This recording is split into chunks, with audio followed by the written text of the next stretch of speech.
उपाध्यक्ष महोदय, बजट पर जो चर्चा चल रही है उसमें भाग लेते हुए मैं भी अपने विचार सदन के सामने प्रस्तुत करना चाहता हूँ।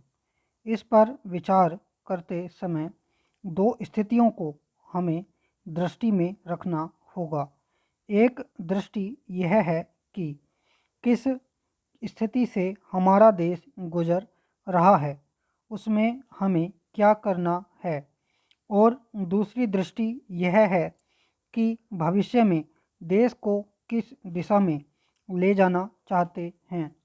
जब तक इन दोनों दृष्टिकोणों को सामने रखते हुए इस बजट को नहीं जांचेंगे, तब तक हम यह निर्णय नहीं कर पाएंगे कि यह जो बजट हमारे सामने रखा गया है वह देश की दृष्टि से उचित बजट है या नहीं।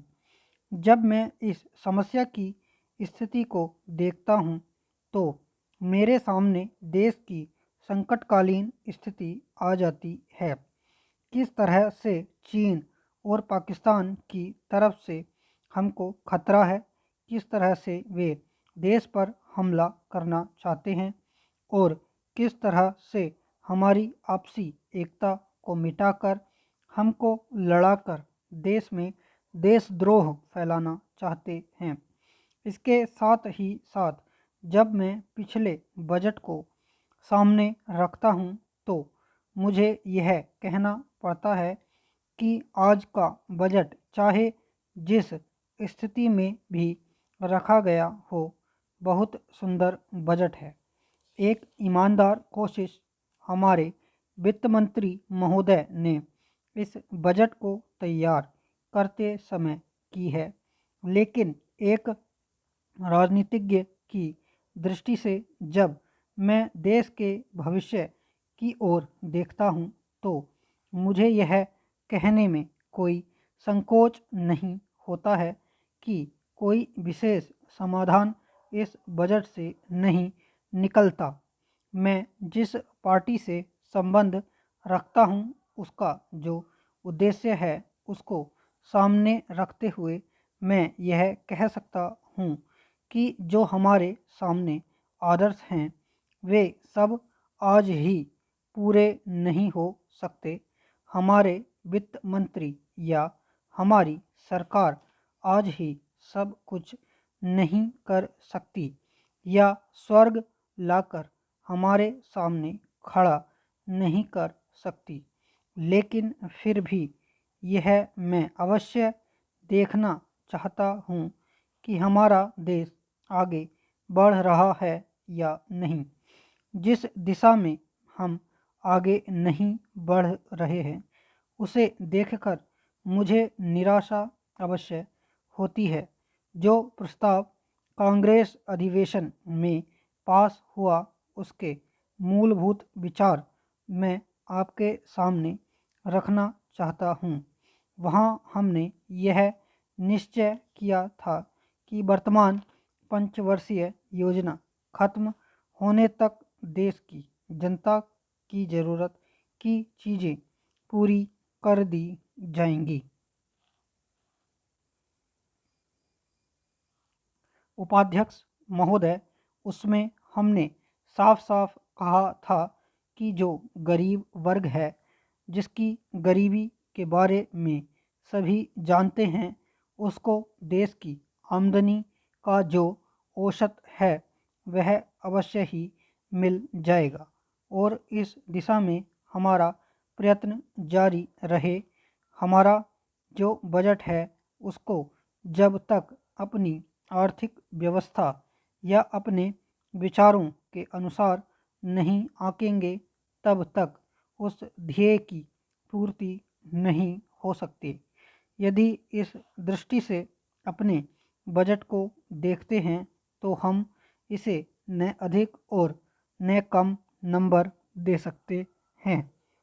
मेरी प्रार्थना यह है कि सरकारी या सरकार जिन संस्थाओं को सहयोग देती है उन्हें आदेश दिया जाए कि वे देश की उन्नति का विचार करें, परंतु खाने की पुष्टि देकर नहीं।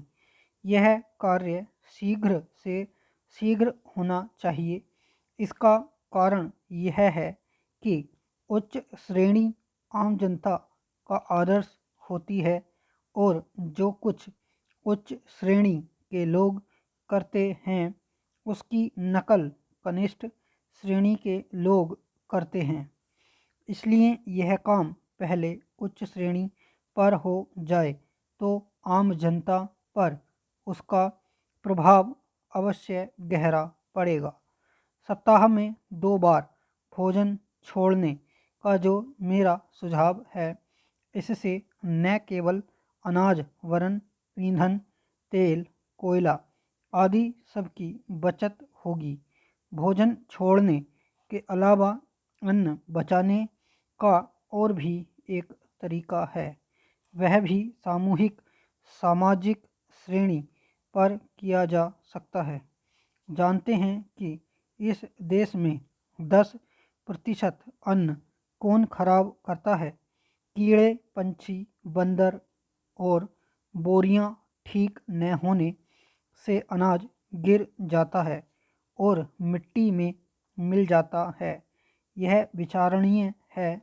इस प्रकार 80 लाख टन बर्बाद होने वाले अन्न को बचाया जाए तो भारतवर्ष को किसी भी देश से अन्न की भिक्षा मांगने की आवश्यकता नहीं पड़ेगी।